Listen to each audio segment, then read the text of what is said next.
लेकिन यहां पर बात आपके अकेले होने की या अकेले नहीं होने की नहीं है, उससे ज्यादा ये बात इस बात की है कि आपके साथ में कौन है आज की स्थिति में। क्योंकि जब संकट होता है तब आपको आपका चेहरा आगे किया जाता है।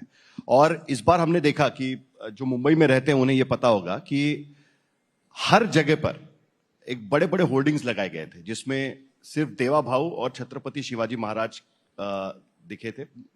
मुंबई के सारे न्यूज़पेपर्स में बड़े बड़े एडवर्टाइजमेंट्स आए हुए थे। तो तब ऐसा कहीं ना कहीं लगा कि देवेंद्र अकेला है, और वो अकेला ही है कि जो आगे जाने की कोशिश कर रहे हैं आज की स्थिति में। देखिए, पहली बात तो यह है कि एक पोस्टर कितना पावरफुल स्टेटमेंट कर सकता है, ये मुझे ऐसा लगता है कि विज्ञापन की दुनिया में इसको भी एक प्रोमिनेंस देना चाहिए। क्योंकि पोस्टर क्या है, छत्रपति शिवाजी महाराज खड़े हैं, उनके चरणों पर मैं कुछ पंखुड़ियां डाल रहा हूं, इतना ही पोस्टर है। देवा भाऊ लिखा है, न उसमें ये लिखा है कि मुझे वोट दो, न ये लिखा है मैं महान हूं, न उसमें लिखा है मैंने कुछ किया है, न उसमें कोई महिमा मंडन है, कुछ भी नहीं है। लेकिन बावजूद उसके कुछ लोगों को मिर्ची लग गई और उसके ऊपर कई लोगों ने विवाद भी खड़ा कर दिया।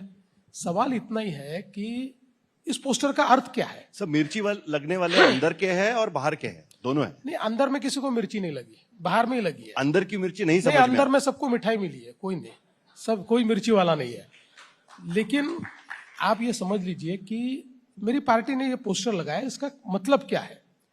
इसका इतना ही मतलब है इस पोस्टर का कि चूंकि एक मराठा आरक्षण का विषय चल रहा था और मराठा समाज जो एक महाराष्ट्र का बहुत प्रोमिनेंट समाज माना जाता है, एक उसका कंट्रीब्यूशन महाराष्ट्र के पूरी संस्कृति में और इतिहास में बहुत महत्वपूर्ण है, और वो आरक्षण मांग रहा है, उसके लिए कुछ निर्णय हमको लेना है। उस समय जो हमारे ओबीसी है, जो हमारे पिछड़े हैं, जो हमारे अति पिछड़े गुमंतु है, एससी एसटी है, ऐसे कई लोगों के मन में ये शंका थी कि भाई कहीं हमारा आरक्षण कम करके तो आप उनको नहीं दे रहे हो।